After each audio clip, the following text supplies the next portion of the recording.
23rd, 2025. This live stream is about information and security.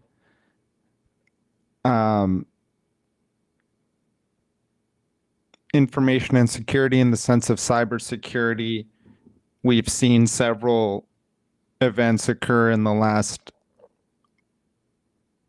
months, and social media has taken on a completely new reality, I believe. And when I say excuse me. And when I say new reality, I mean it just seems overwhelming. Whether that was the recent quote unquote 12-day war, whether that was quote, a few other things. I mean, we had a very public facing event, the Coldplay Kiss Cam event. Another thing. So just to bring it all, these things occur and then almost instantaneously you have the information about them. And it's live. It's all occurring live. In that case, it's interesting whether it's on X, if you are on X or Threads, information comes at you very quickly. And so we look at something like the Coldplay Kiss Cam event. That was almost instantaneous. I mean, the reaction towards the camera, of course, but in 2025, we literally do not have privacy anywhere. And especially at somewhere like a concert. But not only do you not have privacy, but the information spreads very quickly. And I mean, that event, it spread across the entire world. I believe there were stadiums abroad where fans were memeing that event. And it just goes to show you do not have privacy. We do not have privacy. Privacy in 2025, whether that be things like ring cams, CCTVs. We look at something like China's surveillance state where they do not have privacy and they understand that. We here in the United States and the West, whether or not it's enforced by government, which in the case of China it is, there's surveillance protocols. It's enforced by just the general populace, whether that be the data that you push through your telephone, through the telecommunication provider you have. Do you understand what is being shown and what's not being shown? Whether that be, I mean, there's no privacy in the digital age. So, and things become very obvious very quickly. And now we talk about things like live streaming. The Gary Vaynerchuk, he said 2024 was the year of live stream, and I kind of picked it up. And then this year I've gotten a little better at it within the last few months. It's a seriously new form of social media. It's really simple, I think, and that's why I think people like it. It's why I like it. It's because I don't necessarily have to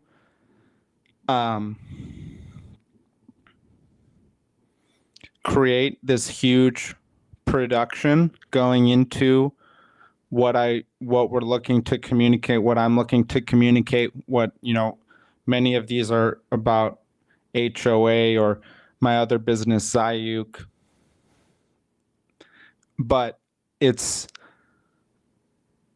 when you think about someone like IShowSpeed and how famous he's gotten in the last few years, it's incredible. And I mentioned something about him racing Ashton Hall. Ashton Hall, if you don't know him, is a influencer, and he has some very well-produced videos about sprinting. And these are really well documented, really well produced. videos, high quality, good music, good cuts, good camera angles. He looks like he's going at it. And then about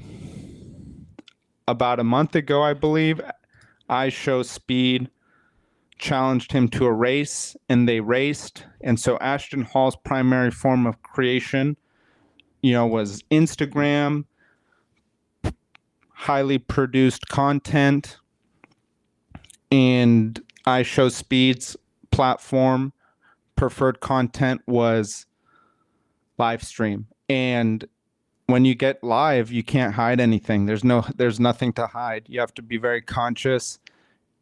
And iShowSpeed won the race. And so if you go to any of the videos Ashton Hall posts of him sprinting, a lot of it is like iShowSpeed.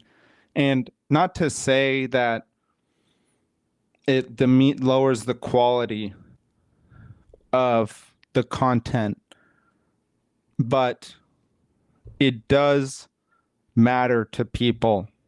People like the authenticity of live results. They like the authenticity of, seems like a bit less production. And I thought that was a very interesting thing, because we always talk about people and somewhat of a health crisis with Instagram because things are highly produced. There's a high editing factor going into these posts, and generally things are filtered out to be showing the greatest events within people's lives. And so what we've seen with live stream in the last several years is actually, even months, are some pretty serious, crimes being committed live. And it's incredible. I mean, it's horrible. It's awful. But it's just an unbelievable way of going about social media, the evolution of social media. And when we talk about these live stream crimes, there was a horrible crime in Las Vegas caught on live stream. And quote, I'm not going to say that, unaliving, quote, a couple on the Las Vegas Strip in a shooting captured on a live stream could face the death penalty, unquote. So this was on the Strip, live. It's really daunting. This happened also in other countries as well, where these types of crimes were caught live. And in that sense, being live is not necessary. You're giving up a huge security risk to some degree by being live, because you're saying, I'm here, especially if it's IRL. IRL is an abbreviation in real life. Frankly, IRL live streaming is just dangerous unless you have security, unless there's, people know, obviously things like playing in a sport, people are going to know where you're at, but just the consideration that if you're going live all the time, there is a chance that people will know, where you are, at what time you're there, especially if it's IRL. IRL is you have to be very considerate of and conscious. I would say conscious is a better word of how you're going about this, because it's a huge cybersecurity threat. If anyone feels any sort of way, could be a huge deal. And for it to be caught on camera, live, streamed live, it's just an unbelievable phenomenon. And then even going back to the Coldplay Kiss Cam, I mean, I think the thing that is most incredible is the virality of it, how quickly it spread, how deep it was. There was no stopping that. And there's no privacy anymore. There's no privacy, whether that's the things that we do online, whether that's the way we go about our lives. You have to be conscious that these eyes, cameras, CCTVs, Ring cameras, people's iPhones, they can just pull that thing out and just start videotaping you or anyone, are really abundant and really highly utilized. In that case, we've become more conscious. Many people have become more conscious of their actions. I think you have to be. It's impossible to not be. But the realization, the understanding of how little privacy you have in this world is important. And so be considerate of that. Let's see if there are any cybersecurity issues that have popped up in the last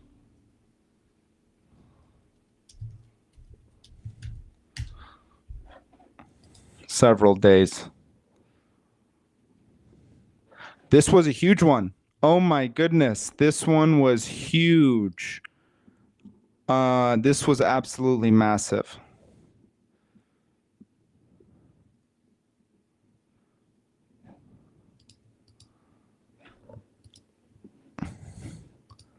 So, yes, this was a very big deal. Let me just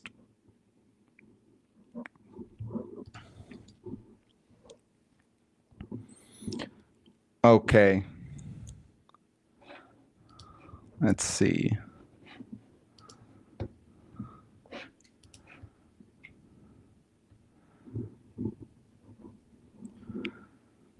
This is from the New York Post. Microsoft says China-backed cybercriminals hacked into U.S. nuclear weapons agency.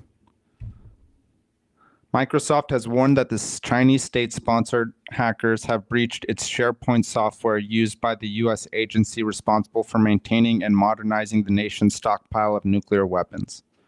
Unquote. Massive. That's really massive. A Dutch cybersecurity company estimates that around 400 government agencies in the U.S., Mauritius, Jordan, South Africa, and the Netherlands were impacted by the hack, according to Bloomberg News.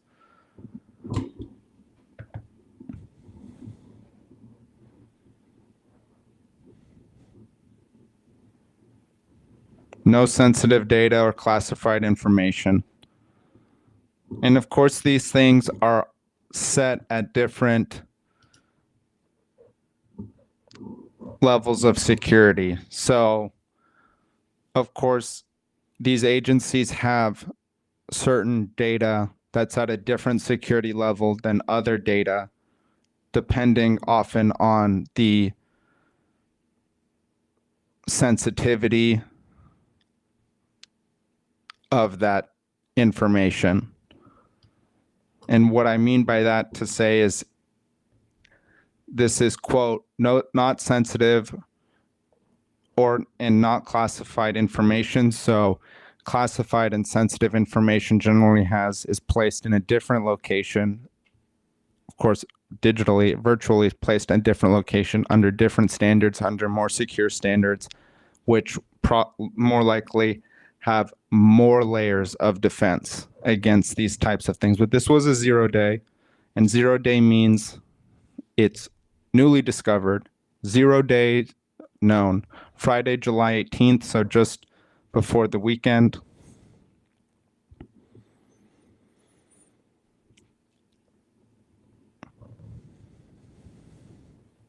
.400 confirmed compromised SharePoint servers worldwide, most of them being in, quote, US, Netherlands, Germany, France, Vietnam, Australia, Canada, and the UAE.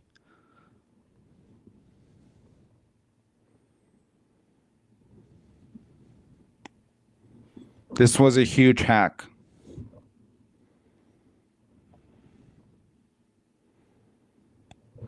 Quote, among the victims are the U.S. Department of Education, Florida's Department of Revenue, and the Rhode Island General Assembly, which is the ocean state's legislative body, unquote. governments in Europe and Middle East.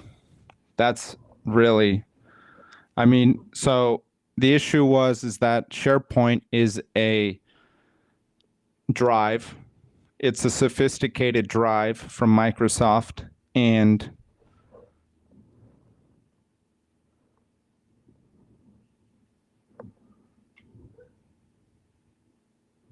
high severity, high urgency threat. Deep integration with Microsoft's ecosystem. Quote, iSecurity reported that the flaws allow hackers to access SharePoint servers and steal authentication keys, enabling them to impersonate users or services even after patches are applied, unquote.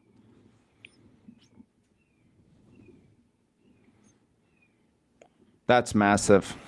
That's absolutely massive.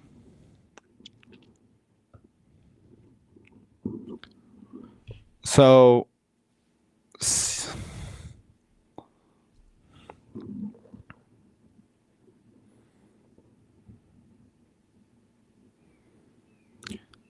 two high severity remote code execution vulnerabilities in SharePoint server. Gain elevated and vulnerable on-premises Microsoft SharePoint servers. Implications are far-reaching.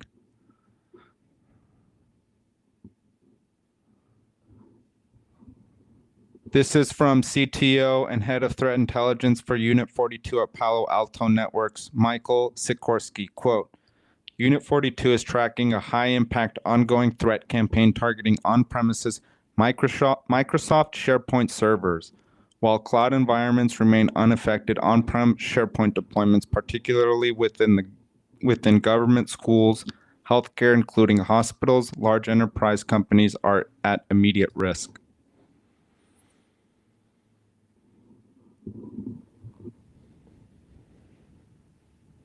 That's massive. And with AI, I mean, whew. I have used AI for multiple things. I have not used it for pen testing yet. And that needs to be done. And especially for these enterprise legacy-based softwares, which Microsoft is very much a legacy-based software.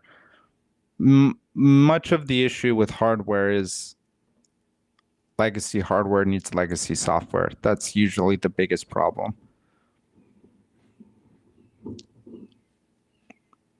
That's a massive breach. I'm going to end the stream, but thank you, everyone. Huge vulnerabilities in, we've just recognized this. This had nothing to do with what I was speaking with earlier. Earlier, I was speaking about the virality of social media, how live stream is possibly a dangerous form of social media creation, especially IRL in real life. We spoke about iShowSpeed versus Ashton Hall and just what it means with this new platform versus the highly produced platforms we're used to, like Instagram. And in that case, also we spoke about this hack. Luckily, no sensitive data, no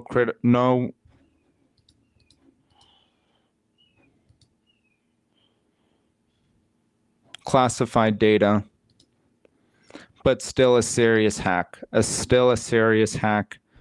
And so I'm actually curious, was that resolved? I didn't see anywhere that this has been resolved.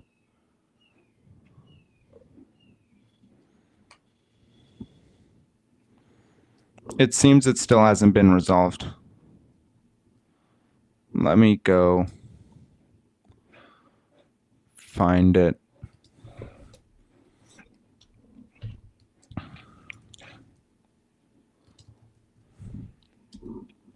So there were two.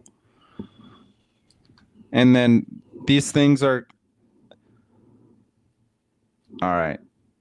If you don't know what NIST is, it's National Vulnerability Database. This is called CVE 2023-29357. from Microsoft Corporation. Critical 9.8. It doesn't look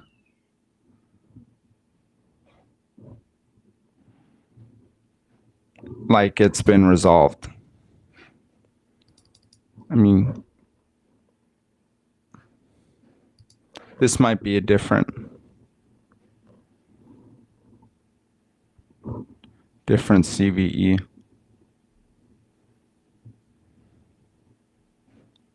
Okay, thank you everyone.